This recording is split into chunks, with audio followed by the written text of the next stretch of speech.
কেন্দ্রীয় বাহিনীর জওয়ানরা বিজেপিকে ভোট দেওয়ার জন্য চাপ দিতে থাকেন বৃদ্ধা ভোটারকে। উত্তর দিনাজপুরের চোপড়ার বৃদ্ধা ঝারিমুন্নেসা প্রতিবাদ করলে তাকে মারধর করেন কেন্দ্রীয় বাহিনীর জওয়ানরা।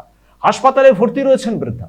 বাংলায় প্রথম দফার নির্বাচনে বিজেপির হয়ে ভোট করানোর অভিযোগ উঠল কেন্দ্রীয় বাহিনীর বিরুদ্ধে। উত্তর দিনাজপুরের চোপড়ার বৃদ্ধা ঝরিমুন্নেসা ভোট দিতে গিয়েছিলেন বুথে। কেন্দ্রীয় বাহিনীর এক জওয়ান তাকে বিজেপির হয়ে ভোট দিতে বলেন। তিনি তা না করায় মারধর করা হয় বলে অভিযোগ। এমনকি যে ভাইপোকে সঙ্গে নিয়ে তিনি ভোট দিতে গিয়েছিলেন তাকেও মারধর করা হয় বলে অভিযোগ। তারপরে আপনাকে যখন বললো বিজেপিকে ভোট দেন, তখন কি বললেন আপনি? আমি কয়ে আমাদের এখানে আমি ওইখানে দিব না।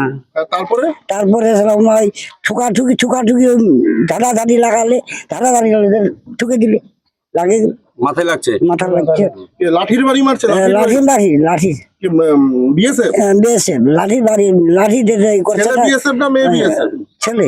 উত্তর দিনাজপুরের চোপড়ার মোহনগঞ্জ প্রাথমিক স্কুলের 162 নম্বর বুথের ভোটার তিনি। বৃদ্ধাকে ভর্তি করা হয়েছে দলুয়া ব্লক হাসপাতালে। ঝাড়গ্রামেও দেখা গেল একই ছবি। ব্যুরো রিপোর্ট, পূবের কলম ডিজিটাল।